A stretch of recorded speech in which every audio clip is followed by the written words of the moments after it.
E por que eu vou usar essa passagem? Porque ela é muito fácil de entender.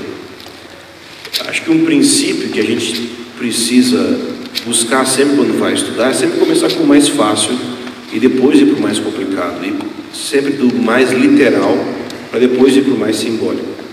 E Mateus 24 é uma passagem muito simples de entender. Os versículos são bem literais, basta a gente meditar neles, estar diante de Deus, mas é de fácil compreensão. E você vai perceber que durante os dias, enquanto eu for falando, explicando essa passagem, você vai perceber que a minha abordagem dessa passagem, meu entendimento sobre ela, é que ela se refere ao futuro. Várias pessoas, quando vão falar sobre essa passagem, vão dizer que ela já se cumpriu, que ela já se cumpriu no ano 70 depois de Cristo, com a queda de Jerusalém. E você vai perceber que quando eu falo, a maneira que eu vou interpretar, eu vou colocar para o futuro o cumprimento daquilo que está escrito aqui. Não é que eu não acredite que aquilo que aconteceu no ano 70 depois de Cristo não seja uma espécie de sombra em relação àquilo que vai acontecer no futuro. Com certeza eu acredito. Mas eu queria que você tivesse como que um paradigma em cima daquilo que vai ser falado, de cada sinal que vai ser mostrado aqui do fim. Eu escrevi assim que a maioria dos sinais são tendências que já ocorrem agora em certa medida e que irão aumentar de intensidade conforme se aproxima a volta de Jesus. Então nós vamos olhar vários sinais aqui, que alguns de alguma maneira já estão acontecendo, mas conforme a gente se aproxima da volta de Jesus, eles vão aumentar a intensidade, ok? Então o meu foco não é tanto olhar para esses sinais cumprindo agora, mas nós temos essa orientação do Senhor de quais são os sinais que apontam para a volta de Jesus. Como a gente pode discernir qual é a geração, como a gente falou hoje mais cedo, né? Qual é a geração da volta de Jesus, sobre a figueira, discernir quando suas folhas brotam e o verão já está próximo, ok? Então, Mateus, capítulo 24, a partir do versículo 1 diz assim: Tendo Jesus saído do templo, enquanto se retirava, seus discípulos aproximaram-se dele para lhe mostrar as edificações do templo. Mas ele lhes disse: Não estáis vendo tudo isso? Em verdade vos digo que aqui não ficará pedra sobre pedra que não seja derrubada. Estando ele sentado no Monte das Oliveiras, seus discípulos aproximaram-se dele em particular, dizendo: Dize-nos quando essas coisas acontecerão, e que sinal haverá da tua vinda e do fim do mundo? Jesus lhe respondeu: Tende cuidado para que ninguém vos engane, porque muitos virão em meu nome dizendo: Eu sou Cristo, e enganarão a muitos. E ouvireis falar de guerras e rumores de guerras. Não fiqueis alarmado, pois é necessário que assim aconteça, mas ainda não é o fim, porque nação se levantará contra nação, reino contra reino, e haverá fomes e terremotos em vários lugares, mas todas essas coisas são o princípio das dores. Então sereis entregues à tortura e vos matarão, e sereis odiados por todas as nações por causa do meu nome. Nesse tempo muitos haverão de abandonar a fé, trair e odiar uns aos outros. Também surgirão muitos falsos profetas e enganarão a muitos. E por se multiplicar a maldade, o amor de muitos se esfriará. Mas quem perseverar até o fim será salvo. E esse evangelho do reino será pregado pelo mundo inteiro, para testemunho a todas as nações, e então virá o fim. Quando virdes no lugar santo a abominação assoladora, da qual falou o profeta Daniel, quem lê, entenda. Então os que estiverem na Judéia fujam para os montes. Quem estiver no alto da casa não desça para retirar as coisas da sua casa. E quem estiver no campo não volte para apanhar as suas roupas. E ai das que estiverem grávidas e das que amamentarem naqueles dias. Orai para que a vossa fuga não aconteça no inverno, nem no sábado, porque haverá uma tribulação muito grande, como nunca houve desde o princípio do mundo até agora, nem jamais haverá. E se aqueles dias não fossem abreviados, ninguém seria salvo, mas por causa dos escolhidos, eles serão abreviados. Então, se alguém vos disser, o Cristo está aqui, ou ele está ali, não acrediteis, porque surgirão falsos cristos e falsos profetas, que realizarão grandes sinais e milagres, a tal ponto que, se fosse possível, enganariam até os escolhidos.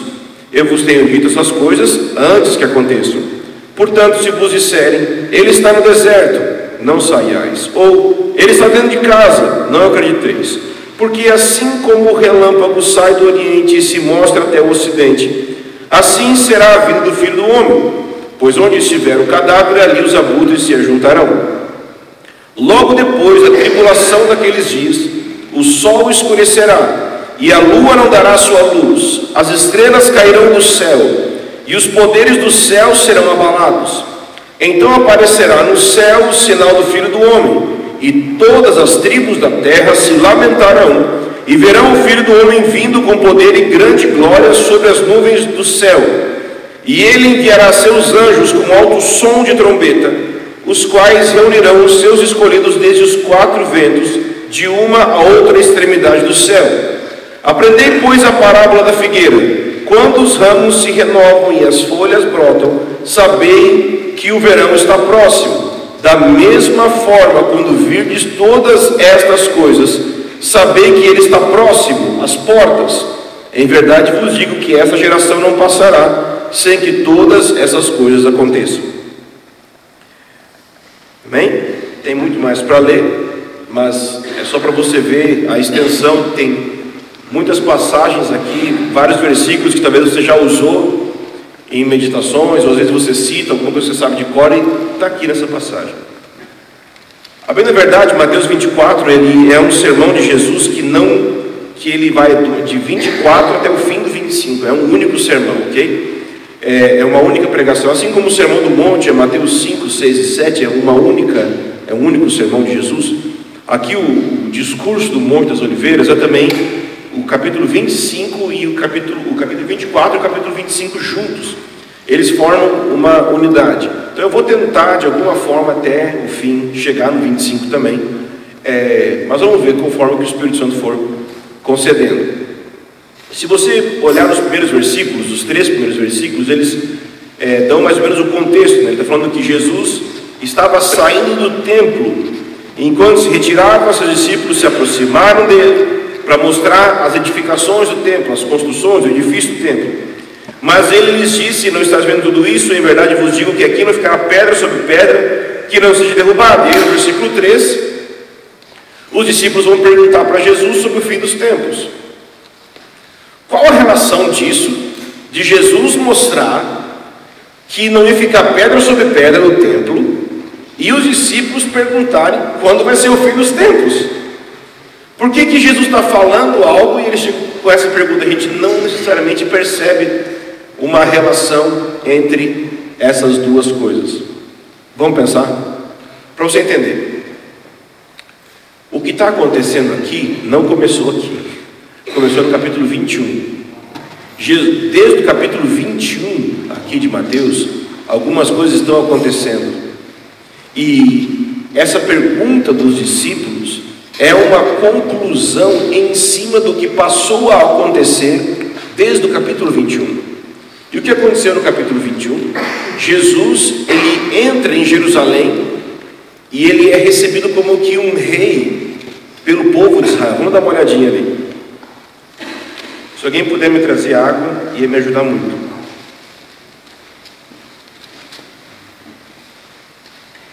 No capítulo 21, ele começa a falar sobre eles irem buscar um jumentinho, e no versículo 4 diz assim: isso aconteceu para que se cumprisse o que havia sido falado pelo profeta: dizei à filha de Sião, eis que o teu rei vem a ti, humilde, montado num jumento, num jumentinho, cria de animal de carne. Então, o que a profecia aqui está dizendo? Zacarias capítulo 9, versículo 9 e 10, essa profecia aqui, que o rei vem chegando montado num jumento, ok? Será que as pessoas no tempo de Jesus, quando ele, aqui a partir do versículo 11, não, perdão, a partir do versículo 7, quando ele começa a entrar na cidade de Jerusalém, olha o versículo 8, a maior parte da multidão estendeu os mantos pelo caminho, e outros cortaram ramos de árvore e espalhavam pelo caminho, e as multidões, tantas que iam adiante dele como as que o seguiam, clamavam: Hosana ao filho de Davi. Será que eles estavam entendendo que o que Jesus estava fazendo era o cumprimento? Sim. O que significa Hosana, filho de Davi? A gente nasce na igreja e não pensa, tipo, Hosana, Hosana, Hosana, Hosana. Rosana, o padre está chamando, disse o comediante, O cara não sabe o que significam os termos bíblicos. Maranata, Maranata, Maranata. O que é Maranata? Então o que eles estão dizendo é o seguinte: salva-nos, filho de Davi. Salva-nos, filho de Davi. Eles estão identificando aquele que está entrando montado no jumento como filho de Davi, cumprimento de 2 Samuel 7. O rei que vem vai estabelecer o reino em Israel. E eles sabem que ele é esse rei, tanto que estão recebendo ele como rei. Jesus está sendo recebido como rei sobre Israel. Não é então qualquer momento, não é um momento simples. Exatamente o motivo para o qual Jesus existe, ser o rei, ele está sendo recebido como rei, ok? Então, é como se a cidade estivesse recebendo Jesus. É praticamente isso.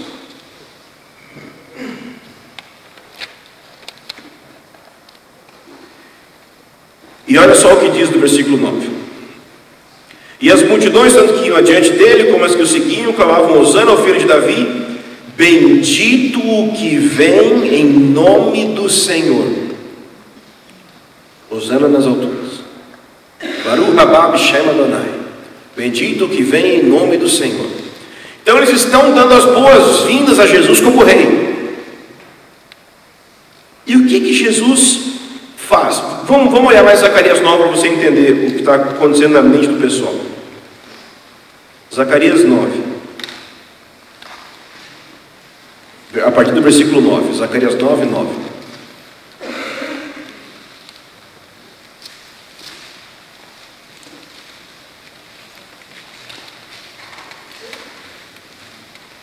Diz assim: alegra-te muito, ó filha de Sião, exulta, ó filha de Jerusalém, o teu rei vem a ti, ele é justo e traz salvação, ele é humilde e vem montado no jumento, no jumentinho, filho de jumenta. Só que não terminei, olha o versículo 10: e darei fim aos carros de Efraim, aos cavalos de Jerusalém, e o arco de guerra será destruído.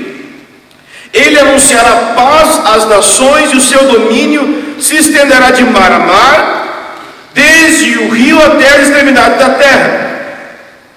Então, o que eles estão entendendo?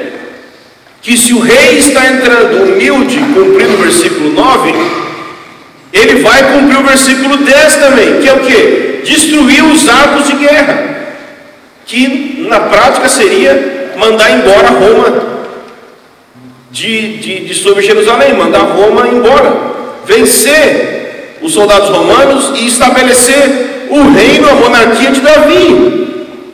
É isso que eles estão esperando que ele vai fazer.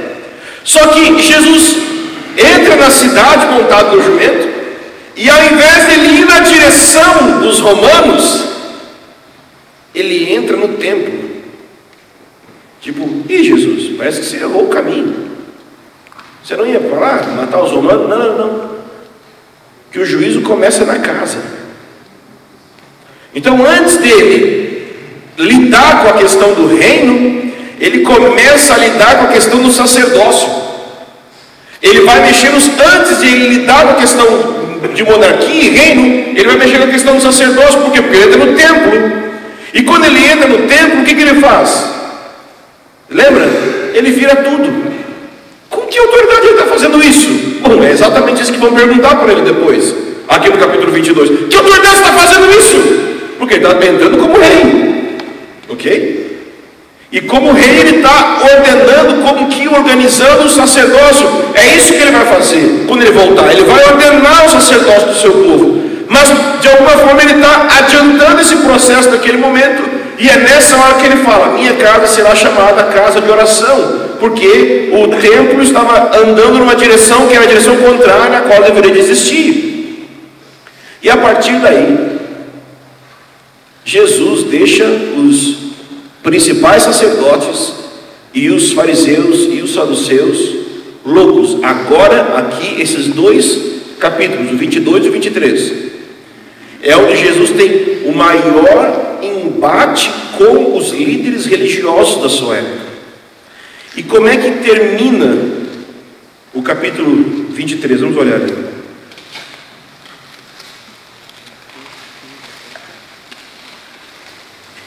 Capítulo 23 é aquela passagem quando você quiser xingar um evangélico, você lê para ele essa passagem, que é um bom xingamento, que ele xinga de tudo aqui.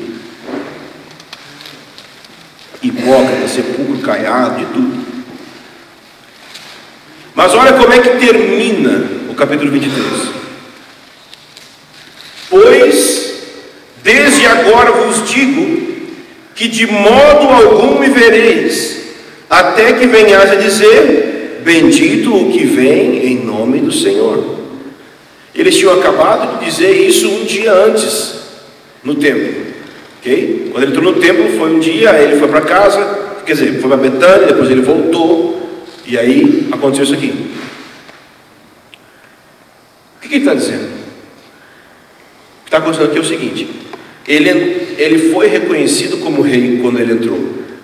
Mas se você perceber, ele não foi reconhecido como rei pelos líderes de Israel. Ele foi reconhecido por crianças, ele foi reconhecido por várias pessoas, mas não pelos líderes. Tanto que é nesse contexto que Jesus diz que o reino seria tirado deles e dado para outros que dariam fruto. O sentido que Jesus está dizendo aí é o seguinte: que publicanos e prostitutas estavam entrando na frente dos escribas e fariseus no reino de Deus, ok? Ele está falando aí que tem um problema, que os líderes da nação, que são aqueles que representam a nação diante de Deus e Deus diante da nação, eles não estão reconhecendo Jesus como rei. A nação está reconhecendo, mas os líderes não estão reconhecendo. Os líderes não estão abrindo para ele, não estão abrindo a porta do reino para que as pessoas recebam ele. É isso que está acontecendo. Bom, então ele entra sendo reconhecido pelo povo, mas chega aqui, ele fala a mesma frase que o povo estava dizendo: vocês não vão mais me ver até que vocês digam Baruch Rabá B'Shem Adonai, bendito que vem em nome do Senhor. Mas peraí, eles não viram mais Jesus? Claro que eles viram. Eles viram Jesus outras vezes depois disso. O que ele quer dizer com vocês não vão me ver mais?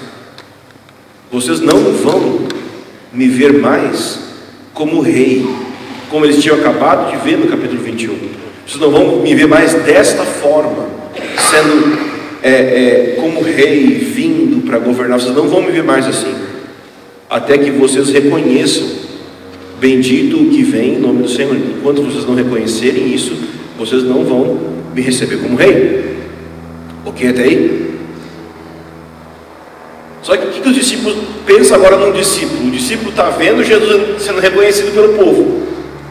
Aleluia, bendito que vem o nome do Senhor. De repente Jesus entra no templo, em vez de tirar os romanos da cidade. E de repente ele começa a virar tudo no templo. Depois ele começa a brigar com todo mundo. E ele chama todo mundo de hipócrita e tal. E diz que todo mundo vai para o inferno e tal. E se vocês não vão me ver mais, falando para os fariseus isso, não está falando do povo. Vocês não vão me ver mais enquanto vocês não me reconhecerem como rei. Os discípulos pensaram: já era. O que vai acontecer agora? Porque parecia que agora era o momento que ele ia reinar, que ele ia ser coroado como rei. Agora deu tudo errado. E quando eles estão saindo do templo, como se não bastasse, Jesus fala: Não vai ficar aqui pedra sobre pedra, vai cair tudo esse templo. Espera, sabe? Meu Deus, os líderes não receberam você, o templo vai ser destruído. Espera aí, a gente não entendeu. E aí eles fazem a pergunta, Mateus 24, 3, eles fazem a pergunta. Estando Jesus sentado no monte, seus discípulos se aproximaram dele em particular, dizendo: dize-nos quando essas coisas acontecerão, que sinal haverá da tua vinda e do fim desta era. Por quê? Porque eles pensavam que o fim da era, talvez a Bíblia tenha fim do mundo, né? Mas mundo aí não significa o planeta, ok? Mundo ali é a palavra aion, é era, é um tempo. Eles entendiam que o fim da era naquele momento ali. Eles achavam que ia ser naquele momento. O que o fim da era vai promover? Ou a era vindoura, né? O que vai promover? O estabelecimento do reino de Deus. A ressurreição dos mortos vai acabar com o pecado. E os discípulos estavam entendendo o que iria acontecer naquele momento. Tanto que chega uma hora que Jesus tem que contar algumas parábolas, porque eles achavam que o reino de Deus iria se manifestar imediatamente. Então eles olham e falam: peraí, não vai ser agora? Então que sinal você nos dá da sua vinda e do fim dessa era? Entendeu? Eles tinham uma expectativa que ia acontecer no momento, e eles começaram a perceber que talvez não aconteça naquele momento, eles não têm muita certeza. Então eles pedem: qual é o sinal da tua vinda? Os discípulos não estão perguntando sobre a volta de Jesus. Por quê? Essa expressão, tua vinda, no versículo 3, que sinal haverá da tua vinda, queridos? Os discípulos nem entendiam direito que Jesus ia ser crucificado, muito menos que ele ia ressuscitar, subir para depois voltar. Eles ainda não sabiam disso direito, eles não entendiam disso. Quando eles estão falando tua vinda, na mente deles é essa vinda como rei, é como que você vai se manifestar como rei, quando é esse momento. Nos fale sobre isso, de maneira que esse versículo não são 3 perguntas, é uma única pergunta: quando virá teu reino? Basicamente isso que ele está perguntando. Você não precisa dividir, porque muita gente gosta de dividir, né? Quando o templo vai ser destruído, qual será a tua vinda, qual será o fim da era? No fim é tudo a mesma coisa. Porque eles estão, a preocupação deles é quando você vai ser reconhecido como rei, quando que virá o reino de Deus. Esse é o assunto que eles estão falando. E aí Jesus vai começar a explicar. E a explicação de Jesus, ela tem pelo menos 3 partes. A primeira parte vai até o versículo 8, que é o chamado princípio das dores. A segunda parte vai até o versículo 14, que poderia dizer que é as dores um pouco mais intensas. E a terceira parte vai do versículo 15 até o versículo 31. É bem cronológico. Depois ele vai entrar a parte do 31 em diante, do 32 em diante, ele vai falar sobre parábolas para a gente se preparar para a volta dele. Como a gente pode se preparar para todos esses eventos? Ele vai dar uma série de parábolas até o fim do capítulo 25, que são parábolas de preparação para a volta de Jesus. E no fim do capítulo 25, não é uma parábola, ele fala do julgamento das nações, ok? Que é o que vai acontecer quando ele voltar. Então a gente tem o princípio das dores, dores mais intensas, a grande tribulação, as parábolas de preparação e o julgamento das nações. Então vamos lá, vamos ver o que Jesus fala para os discípulos e obviamente para você sobre os sinais que apontam para a vinda do reino dele, ok? Versículo 4, ele diz: tenham cuidado para que ninguém vos engane. Engraçado que ele não falou assim, né? Comprem uma espada bem grande, comprem um terreno bem longe da cidade, onde vocês podem plantar e colher e ter comida orgânica e tal. Não. A primeira frase, a primeira lição que Jesus fala sobre o fim dos tempos, não é sobre ter comida estocada, não é sobre nada disso. É sobre engano. Porque o principal trabalho de Satanás no fim dos tempos está relacionado com engano. Em Tessalonicenses diz que o anticristo vem com sinais de engano, um espírito de erro, sinais falsos para enganar as pessoas. Então você tem que entender que esse é a principal tendência no fim dos tempos. Não tem a principal tendência não é a falta de comida. A principal tendência é engano. E existe uma série de enganos que a gente poderia relatar aqui, mas vamos ler somente um versículo. Vamos olhar em 2 Tessalonicenses capítulo 2.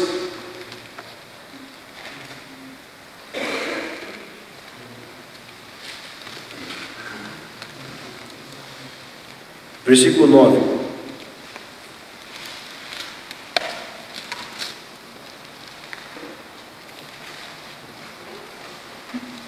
A vinda desse ímpio, está se referindo ao anticristo, se dá por meio da força de Satanás, com todo o poder, sinais e falsos milagres, com todo o engano da injustiça para os que perecem, pois rejeitaram amar a verdade para serem salvos.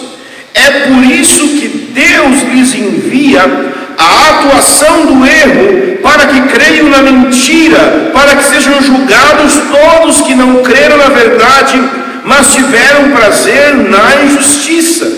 Então veja, ele está dizendo que a vinda do anticristo se dá por meio de sinais falsos para enganar as pessoas.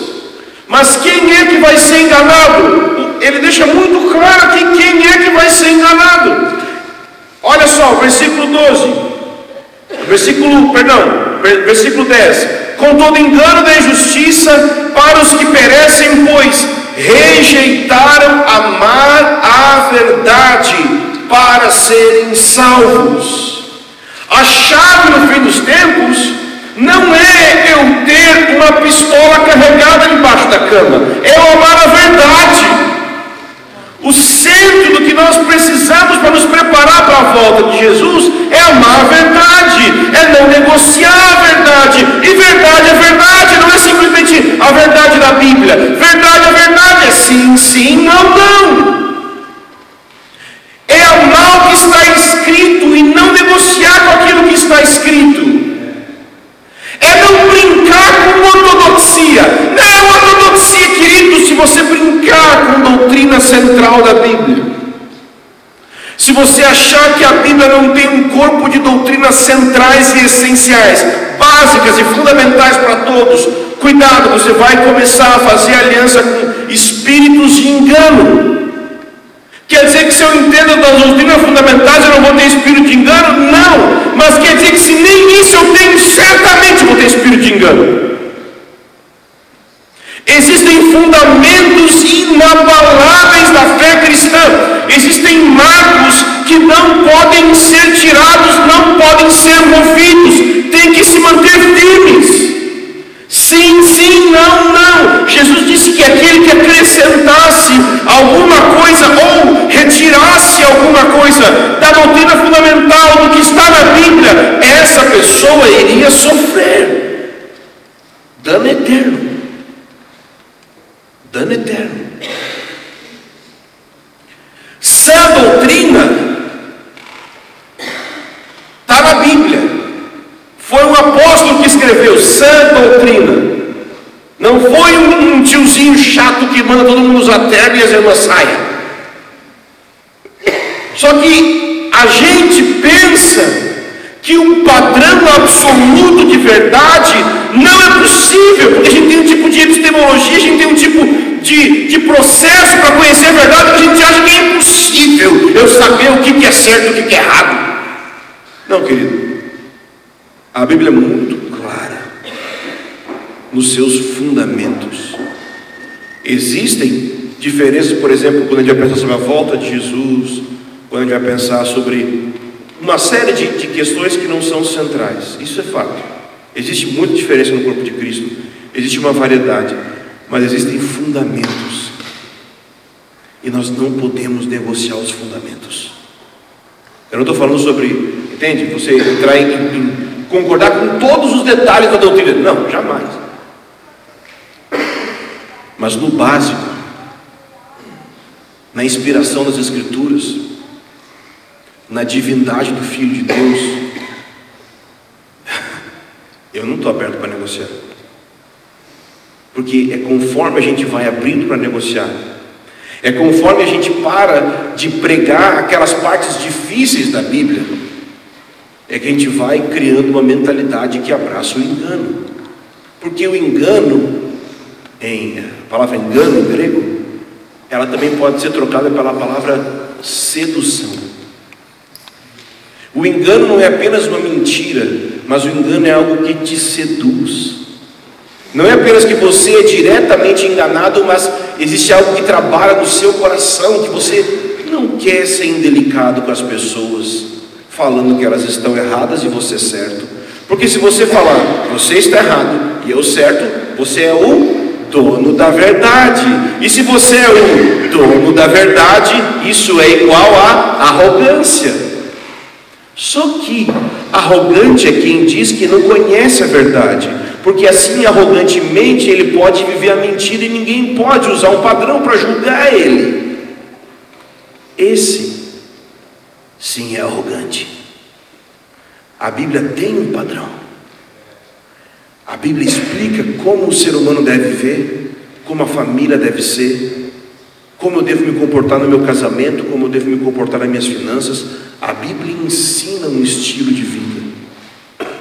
Sim, existem passagens difíceis. O próprio apóstolo Pedro falou, que o que Paulo escrevia era difícil de entender. Então tem muita coisa que realmente, graças a Deus pelos mestres do corpo de Cristo. Mas o básico a gente está entendendo. 10 mandamentos, querido, está em português, traduzido. Dá para entender. Dá para entender. Essas partes a gente entendeu. As partes que é clara, não negocie. Porque existe uma atuação de engano e ela age sobre quem não ama a verdade. Tolerância é em relação às dificuldades das pessoas. A pessoa tem um dilema pessoal, a pessoa tem uma dificuldade, a pessoa caiu em pecado, a pessoa tem traumas do passado. A gente é tolerante com as dores das pessoas. A gente não é tolerante com dizer que a Bíblia, o que ela está dizendo, não é claro e objetivo para o nosso comportamento. Isso não. A gente é tolerante no processo de ensinar a pessoa a aprender a viver aquilo. A gente tem paciência. A gente não exclui, a gente inclui. Mas a gente não inventa um outro tipo de verdade para dizer que já que você não quer viver, então isso aqui não é bem verdade, joga para fora. Já que você não quer casamento heterossexual, então vamos tentar reinterpretar. Já que você não quer um padrão bíblico de casamento, vamos deixar para lá. Já que você acha que pode ter aborto, vamos deixar para lá. Já que você acha que Jesus não é o único caminho a Deus, não, gente, tem muitos caminhos para Deus, Claro que não! Só que com o tempo, a questão de Jesus ser o único caminho para Deus vai ficar uma coisa cada vez mais ofensiva. Ok? E a questão é: quem vai estar do lado do Senhor quando Ele começar a ofender as pessoas dessa forma? Como o Dudu falou hoje. Tenham cuidado para que ninguém vos engane. Por quê? Vamos olhar o versículo 5.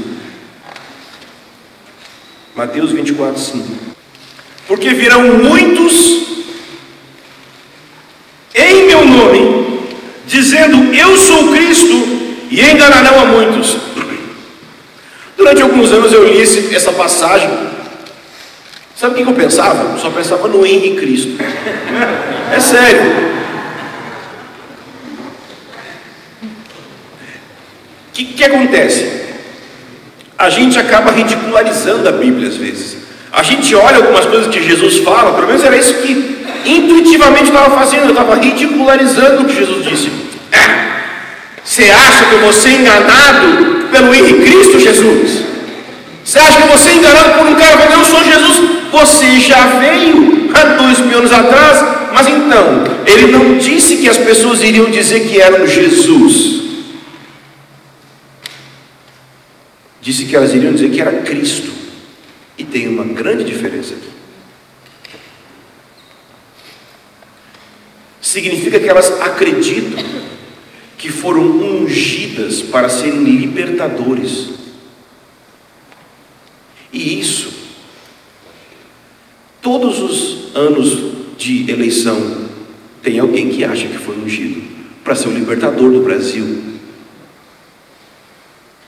Político, militar, seja quem for.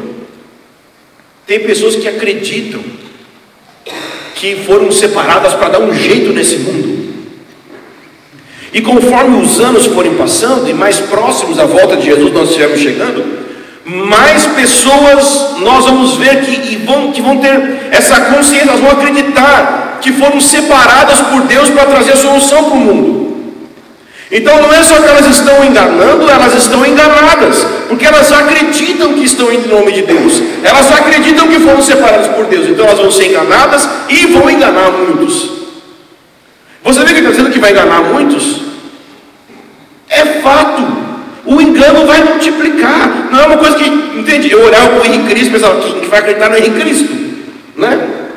Só as Henriquete, mas ninguém vai acreditar nele. Eu acho que nem ele acredita nele. Então, a gente ridiculariza a coisa, mas não é bem assim. Vai sim ter muitos homens e mulheres que vão acreditar terem sido ungidos por um poder superior ou qualquer coisa desse tipo para trazer solução para o mundo. A cada eleição cada um tem o seu Cristo, né, que você unge, né? Não tem? Sim, porque do jeito que as pessoas brigam na rede social por causa de político, é que eu estou achando que eles, né? Nossa, achou o Messias que vai trazer a solução, né? No caso, não. No caso, não.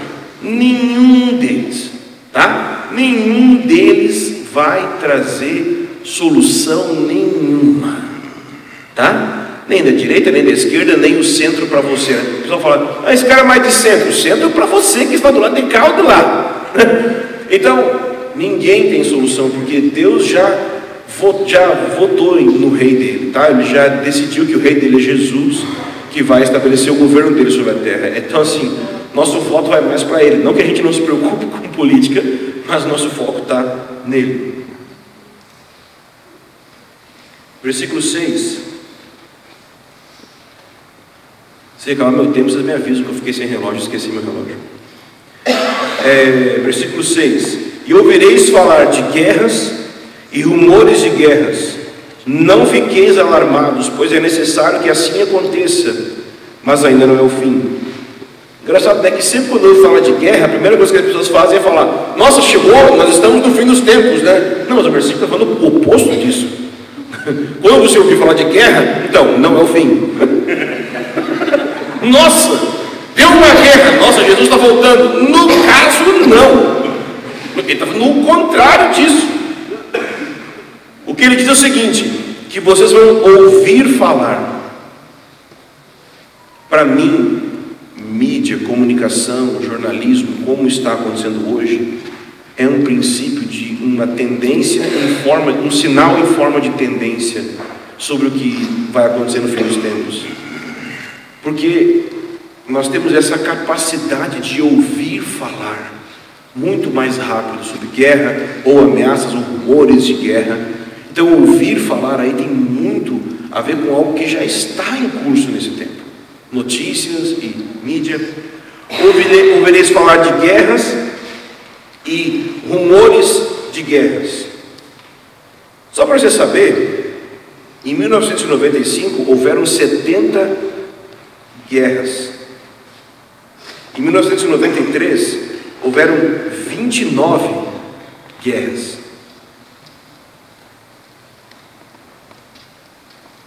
É muito. E tem guerras que continuam acontecendo. Ok? E Jesus fala, não fique alarmado, por quê? Porque é necessário. Essas guerras estão formando o cenário do que vai acontecer no fim dos tempos. A diferença, toda a história da humanidade teve guerras, né? Qual que é a diferença das guerras de antigamente para agora? Nós temos guerras hoje, ou melhor, armas, que podem acabar com a humanidade toda.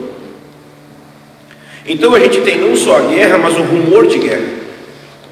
Aquela ameaça que nos deixa muito mais sensibilizados. As notícias, elas vão cooperar nesse sentido. A comunicação vai cooperar nesse sentido. De que quando você for pregar o Evangelho num lugar distante da sua casa, as pessoas têm acesso à comunicação e já estão, por assim dizer, sensibilizadas pelas notícias de guerra. Então, quando o princípio das dores estiver acontecendo, você vai ter uma espécie de comoção mundial por causa de comunicação, muito maior do que a gente já tem agora, mas o que a gente vê agora já pode se configurar o início disso. Então, no versículo 7 ele diz o seguinte: porque nação se levantará contra nação, e reino contra reino, e haverá fomes e terremotos em vários lugares. Aqui são várias coisas. Primeiro, a palavra nação e reino são palavras diferentes. Então, nação se levantar contra nação e reino se levantar contra reino não são a mesma coisa. A palavra nação aí é a palavra etnos, etnia. Ele está falando sobre etnia lutando contra etnia. Não é uma guerra nacional, de um país contra outro país, mas é uma guerra que pode acontecer dentro do próprio país, de uma etnia contra outra.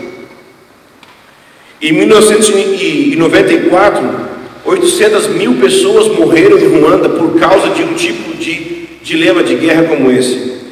Entre 75 a 79, 2 milhões de pessoas morreram no Camboja por causa de uma guerra ligada com etnia. No Sudão, de 83 a 2005 também, 2 milhões de pessoas morreram por causa desse tipo de etnia contra etnia. Então, esse tipo de dilema vai aumentar, ok? É uma desordem civil causada por racismo. É uma desordem civil quando você não aceita o outro por o outro ser diferente. E aí você quer matar o outro porque ele é diferente. Mas ele também fala de reino contra reino. E aí já é um aspecto diferente, porque fala dessa questão governamental. Então, é um aspecto mais ligado a guerras ou conflitos econômicos, ok? São guerras econômicas. É uma hostilidade na arena da economia que gera feridas na arena de recursos.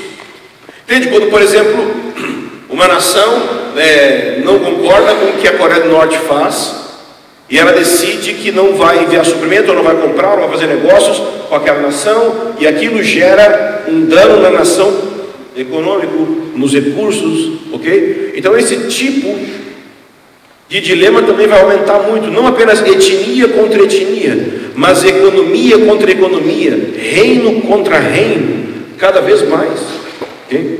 A maldade aumentando, e como resultado disso, olha o que o versículo diz: nação se levantará contra nação, reino contra reino, e haverá fome. Óbvio, se você tem uma luta de economia, você tem o resultado da população mais pobre, principalmente, fome. Ok? Então é isso que vai acontecer. Você vê em Apocalipse que eles falam sobre o peso do trigo, o peso do vinho, o peso do azeite, ou melhor, o vinho e o azeite não ser danificado, e o trigo e a cevada, o peso que eles têm. Então é um dilema econômico que fala nesses primeiros selos em Apocalipse. Então 1 bilhão de pessoas sofrem com isso. Em 2025 a estimativa é que 2 bilhões de pessoas vão sofrer de fome. 25 mil pessoas morrem de fome por dia, 5 milhões por ano. E ele fala não só de fome, mas haverá fome. E na versão corrigida fiel fala pestes. Quem tem isso? Na sequência de fome, pestes ou doenças. Alguém tem essa versão? Tem aí? Pestes, doenças, ok? É um outro sinal que vai aumentar muito. A gente já tem muito, mas vai aumentar muito. não só doença normal, como a gente conhece, mas também o que a gente chama de bioterrorismo, que é um terrorismo biológico que vai gerar doenças. Existem hoje um tipo de cólera que está resistindo aos antibióticos, por exemplo. Então a gente ouvia muito sobre cólera no passado, né? Tinha muita propaganda e tal, e de repente parou de ter propaganda no Brasil. Venceu aquele tipo. Porque as doenças elas passam por mutação. E AIDS, Ebola, são doenças que, quando começou a questão do Ebola, eu fiquei, há anos atrás, eu fiquei com muito medo, porque do jeito que ia, não tinha, eu nunca achei que ia parar. Só pensei, não, vou esperar para chegar aqui e morrer. O fato é que agora, cada vez mais isso vai aumentar. E Jesus disse: se alguma coisa mortífera comeres, não vos causará dano algum. Que então, o dom de cura vai ser necessário mais do que nunca na igreja. Vai ser necessário para a nossa sobrevivência, mais do que nunca. Por enquanto é só né? Que legal, curou, mas não curou, vai no médico, né? Mas vai se tornar uma questão de necessidade cada vez mais. Ele fala de terremotos, haverá fome, espécies de terremotos em vários lugares, e a gente não tem notícias de aumento de terremotos, mas o fato é que a gente tem notícias sobre terremotos como a gente não tinha no passado, porque a informação está aumentando. Mas, literalmente não está aumentando, mas a informação está aumentando. Em Lucas 21:11 fala de grandes terremotos. Então, são terremotos que vão além da normalidade. Essa mesma passagem de Mateus 24, ela está em Lucas 21 e em Marcos 13. E eu queria olhar outros sinais com você em Lucas 21, versículo 9.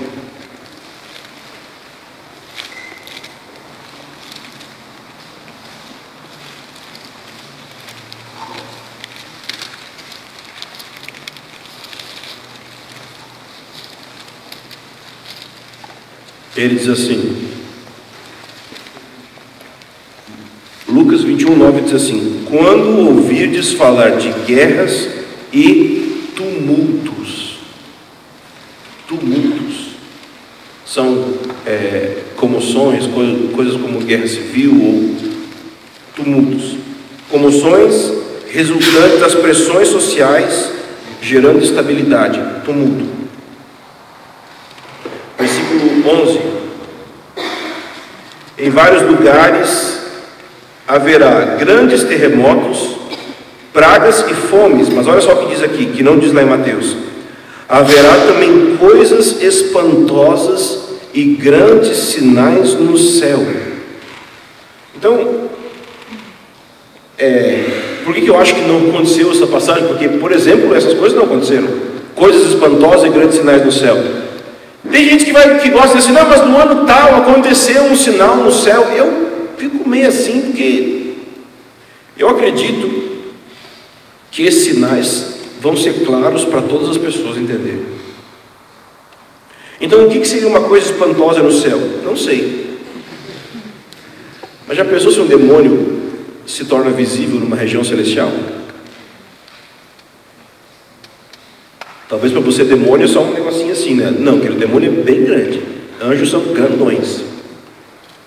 Imagina se um príncipe de uma região resolve só brilhar assim por 1 minuto sobre uma região.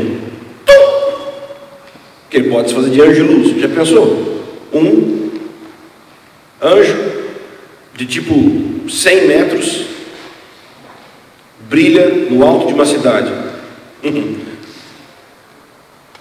Um sinal espantoso no céu.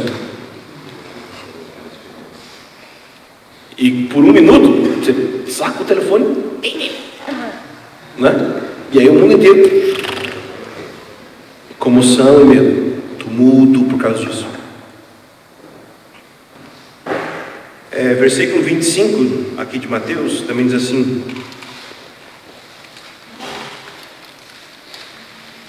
haverá sinal no sol, na lua, nas estrelas, sobre a terra haverá angústia para as nações, perplexas com o bramido do mar e das ondas. Então, outra coisa que vai acontecer é uma espécie de medo sobre as nações por causa da violência das ondas do mar. Ok? São alguns sinais que a gente percebe. Vamos voltar lá para o versículo 8, Mateus 24, 8. Quantos minutos mais eu tenho?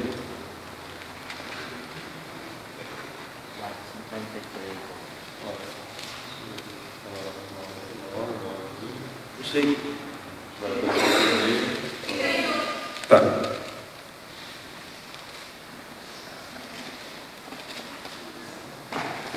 Versículo 8.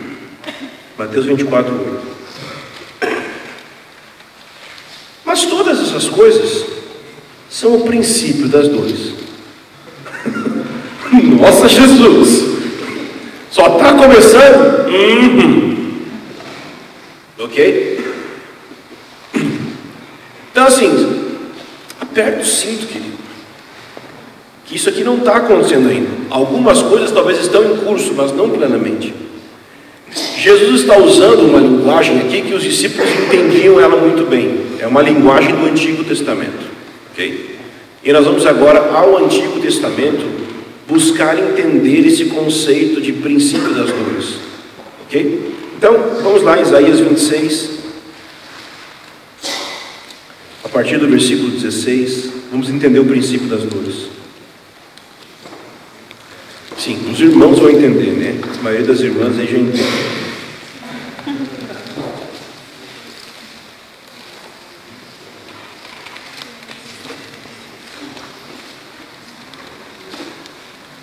Isaías 26, versículo 16.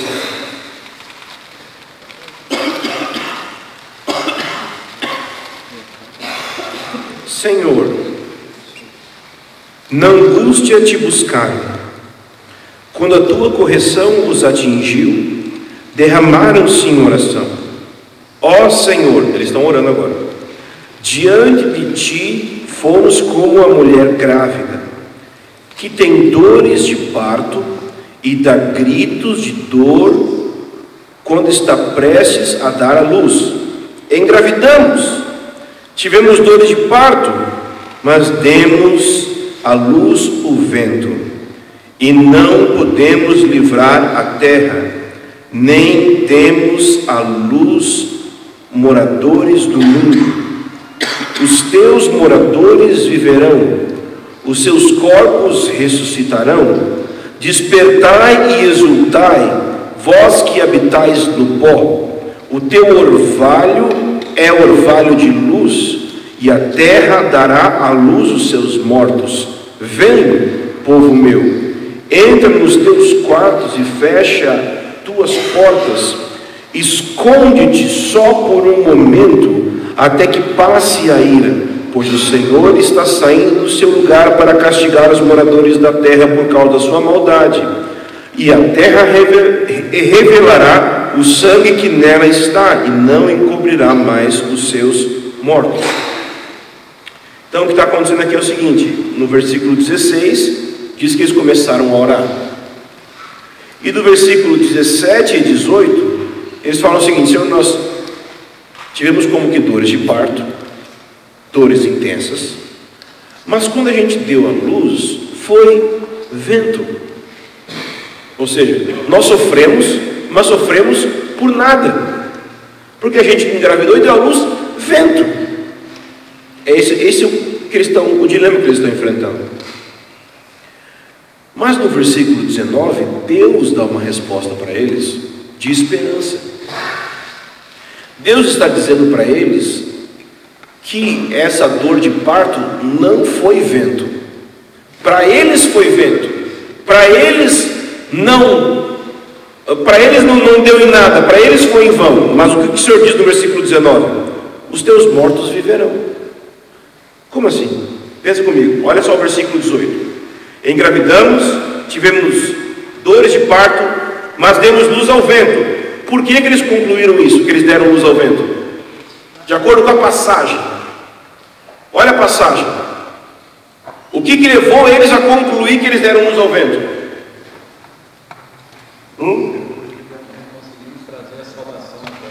Não livramos a terra e nem demos a luz moradores ao mundo. Então essa é a conclusão deles, ok?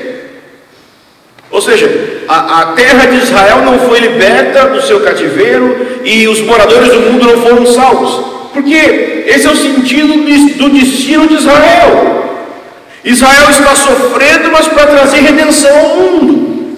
E eles estão dizendo: nós estamos sofrendo, mas a redenção não está chegando ao mundo. Nós estamos sofrendo, mas isso não está acontecendo. E Deus vai falar o que no versículo 19? Os teus mortos viverão, os teus corpos ressuscitarão. Ele está dizendo o quê? Essa dor de parto vai gerar a ressurreição dos mortos. Ok? É isso que ele está ensinando aqui. As dores de parto que Jesus está ensinando em Mateus 24, elas antecedem o momento da sua volta, quando os mortos ressuscitarão. É daqui que Jesus está tirando esse ensino. As dores de parto precedendo a ressurreição dos mortos. Mas o que é que acontece antes do momento da ressurreição dos mortos, né? Olha o que está no versículo 20.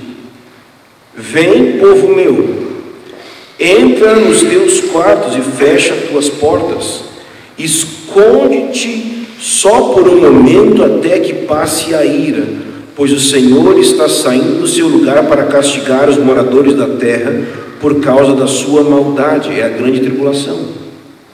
Okay? Então você tem o princípio das dores, ou as dores de parto.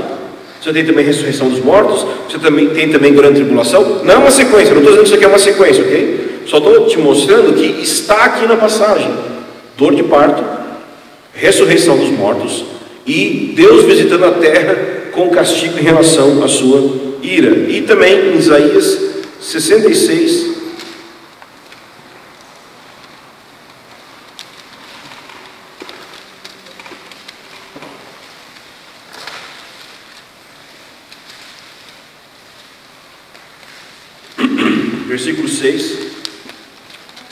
versículo 7, diz assim: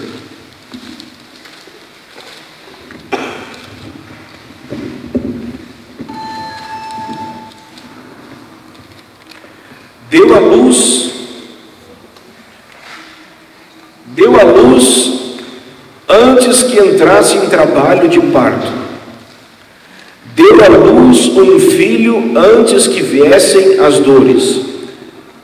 Ela não está dando à luz aqui apenas a um filho no sentido de ser Jesus, ok? Mas é dando à luz a um novo tempo, a era do reino de Deus. Vamos continuar lendo. Quem jamais ouviu isso? Quem viu coisa semelhante? Por acaso seria possível fazer nascer uma nação num só dia? Nasceria uma nação de uma só vez? Mas logo que Sião entrou em trabalho de parto, deu à luz filhos. Então muitas vezes a gente pensa nesse versículo relacionado à criação do Estado moderno de Israel, e tem relação sim. Mas a gente pode pensar nesse versículo também sobre o fim dos tempos, sobre as dores de parto que vão acontecer, e como resultado disso, a nação de Israel nascer como uma nação como ela deveria de ser sempre. Ok? Continua lendo. Versículo 9. O Senhor diz: por acaso iniciarei o parto e não farei nascer? O teu Deus diz: por acaso eu que faço nascer impedirei o parto? Regozijai-vos com Jerusalém e alegrai-vos por ela, vós todos que a amais.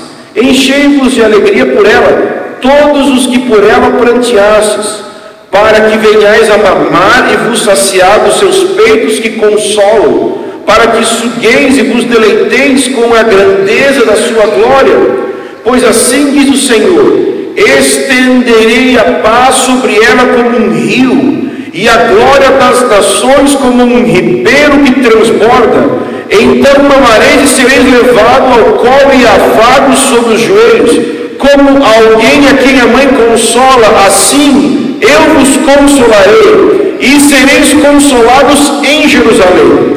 Vereis isso e o vosso coração se alegrará, e vossos corpos haverão de si revitalizados, na minha versão aqui. Deixa eu ver o que diz literalmente aqui. Cadê?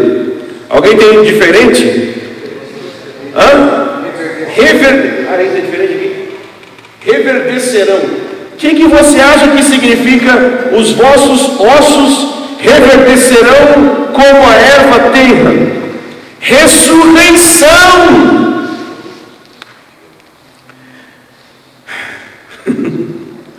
Vereis isso e o vosso coração se alegrará, e os vossos corpos haverão de se revitalizar como a relva nova. Então a mão do Senhor será conhecida entre os seus servos, e ele se indignará contra os seus inimigos, pois o Senhor virá com fogo, e seus carros serão como uma tempestade, para retribuir sua ira com furor e a sua repreensão com chamas de fogo, porque o Senhor executará o juízo sobre todos os homens com o fogo e com sua espada, e os mortos pela mão do Senhor serão muitos.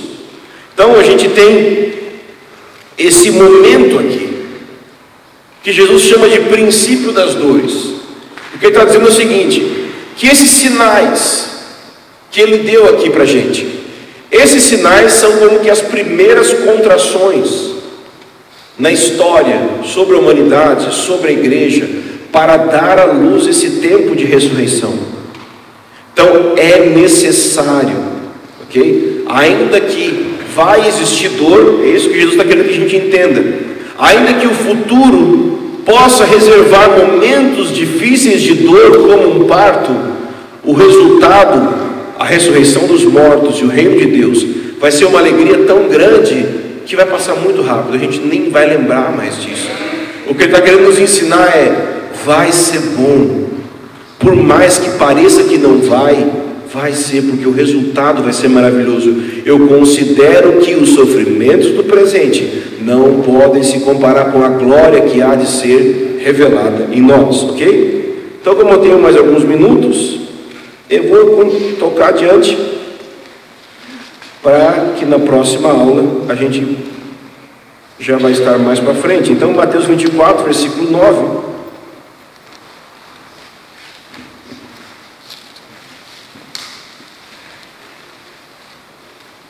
É como se intensificasse, a partir desse versículo, é como se intensificasse as dores. Então até o versículo 8 é o princípio das dores, do versículo 9 em diante é uma intensificação. Ele diz: então sereis entregues à tortura e vos matarão, e sereis odiados por todas as nações por causa do meu nome. Então, como é que eu posso dizer que isso aqui nunca aconteceu? Por causa da expressão todas as nações. Então sereis entregues à tortura e vos matarão, e sereis odiados por todas as nações. Nunca existiu um momento na história onde todas as nações odiaram os cristãos. Isso vai acontecer ainda, essas dores intensificando. O que vai acontecer é que os cristãos vão ser vistos como aqueles que prejudicam a paz, por causa da oposição ao sistema do anticristo, por causa da oposição de como as coisas vão começar a se desenvolver. Então os cristãos vão ser vistos como aqueles que atrapalham, e por isso eles vão ser odiados. E não só odiados, está vendo que tem a expressão aí, entregues? Quem que você entrega, querido? Você entrega bandido para a polícia. A expressão entregar tem muito a ver com algo relacionado com a lei. Eu entrego criminosos. Se vocês vão ser entregues, por que vocês vão ser entregues? Porque vai ter uma lei que diz que você precisa ser entregue. É isso que vai acontecer.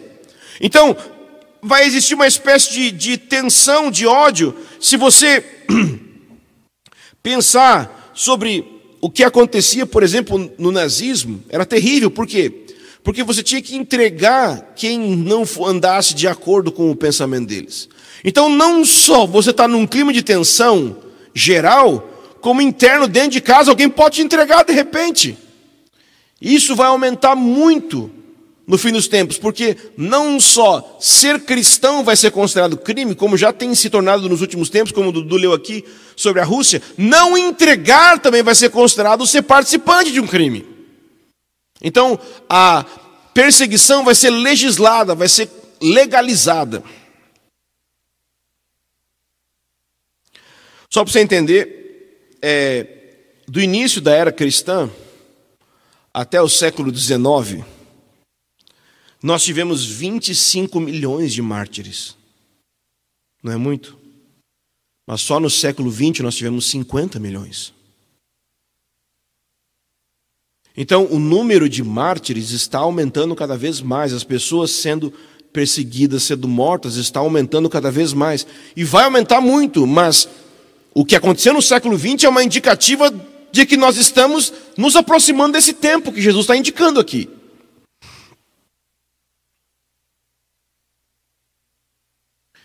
Versículo 10.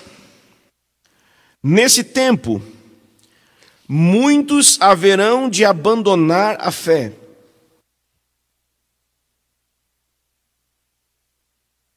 Queria que você olhasse comigo 1 Timóteo 4, versículo 1.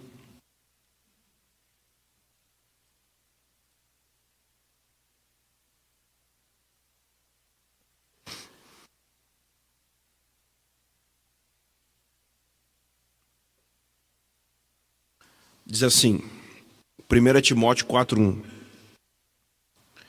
O Espírito afirma e expressa que nos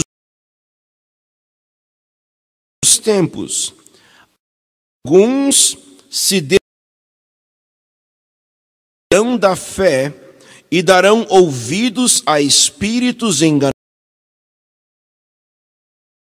E eles proíbem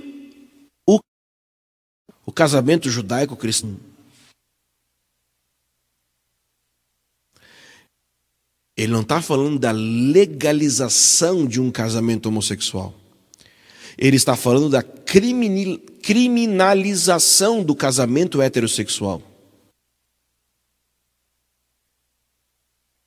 Bem-vindo ao fim dos tempos. Então ele diz no versículo 1 que alguns vão desviar da fé, dando ouvido a espíritos enganadores e doutrinas de demônios. Não quer dizer que eles vão deixar de ser pessoas espirituais. Não quer dizer que eles vão deixar de ter uma igreja. Eles vão ter doutrina. Mas é de demônios. Vai ter louvor.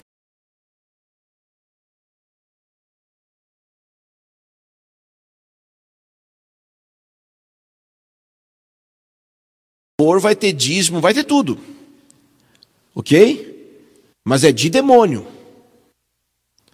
A grande apostasia não é simplesmente, nossa, o povo não vem mais na igreja. Pode ser isso também. Mas também pode significar a igreja abandonar o fundamento da fé. E começar a dar ouvido a espíritos de doutrina de demônios. Espíritos enganadores de doutrina de demônios.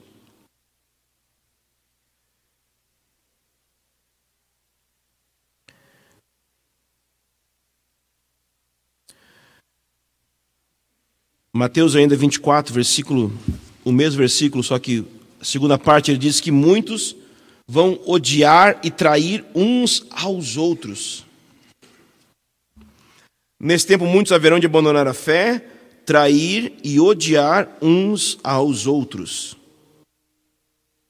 Então, você acha que está muito, vai piorar. Quando você olha um cara do ISIS, que mata uma família cristã. Eu li alguns relatos, eu fiquei apavorado. Qual é a sua reação?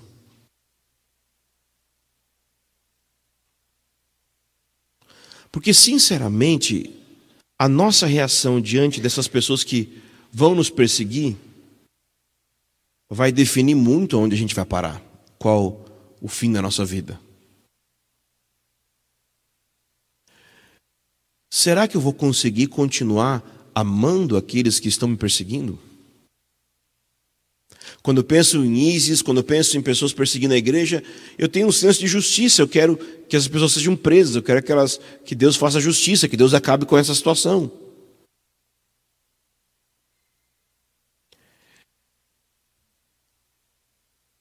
Eu sei que a gente tem medo de terrorismo. Não está errado você ter medo de terrorismo.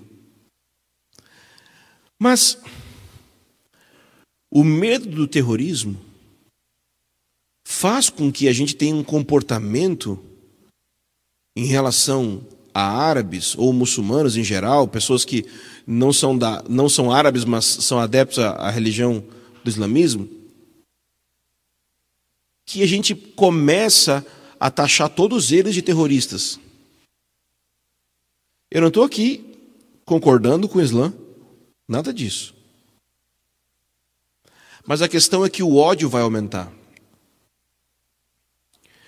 Eu li esses dias um rapaz, um rapaz cristão, o pai dele é muito conhecido aí no mundo das pregação aí, lá nos Estados Unidos. E ele e o pai dele estão querendo ressuscitar as cruzadas. E sim, não é as cruzadas evangelísticas, querido. Eles estão falando bem. Eles estão apoiando pessoas na Rússia que invadem a marcha de orgulho gay para bater e matar homossexuais. E o rapaz claramente falou isso, que ele concorda com isso. Ele diz que Jesus veio para destruir as obras do diabo. E ele falou sério. E eu fiquei, não, você não está falando isso. E eles escreveram um livro sobre a militância cristã. E o que eles querem dizer com militância, querido, use uma arma e dê um tiro na cabeça de quem.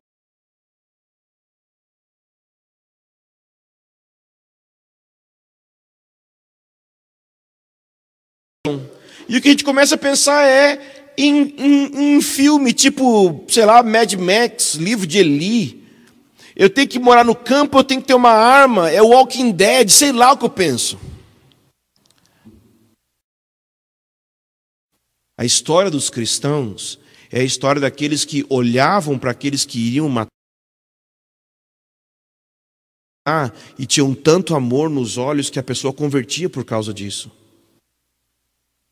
Uma vez, numa rua em Jerusalém, pegaram um jovem, pegaram até ele morrer, Espírito Santo, que tinha um outro rapaz que estava segurando a roupa daqueles que estavam matando ele no meio da rua.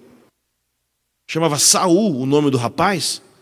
E ele viu esse outro cara sendo morto, que chamava Estevão, e ele converteu por causa desse testemunho. Essa glória que esse jovem tinha quando foi martirizado penetrou no coração desse rapaz, que o nome era Saul, e que se tornou Paulo. A gente conhece ele como Paulo hoje. Ele não estava ali tentando se defender. Ele estava fazendo algo parecido com Jesus. Perdoa, Senhor. Então, o amor de muitos vai esfriar.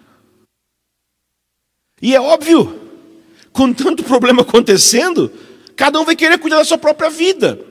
Cada um vai querer cuidar da sua própria família. É óbvio que, é natural que isso aconteça.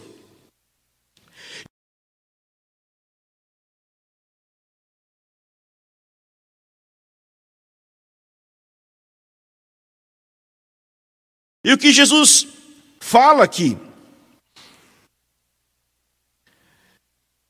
versículo 11, também surgirão muitos falsos profetas que enganarão a muitos, e por se multiplicar a maldade, o amor de muitos se esfriará. Mas quem perseverar até o fim será salvo. Quem perseverar até o fim no quê? No amor.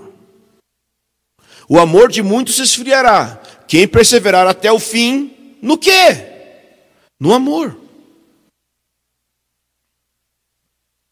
Esse vai ser salvo. Ah, entendi, vai ganhar a salvação para ir para o céu? Não. O sentido aí de salvo é preservado vivo. Preservação.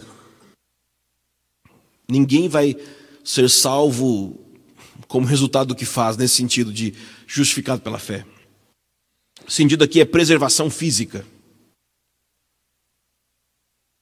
Se mantenha no amor. Essa é a chave para o fim dos tempos. Não é ter uma arma. Não é querer saber o que as estrelas estão falando. Se 23 de setembro é o dia que Jesus volta. Não. É amar as pessoas. Amar quem nos persegue. Amar quem está contra nós. Essa é a chave que a gente precisa.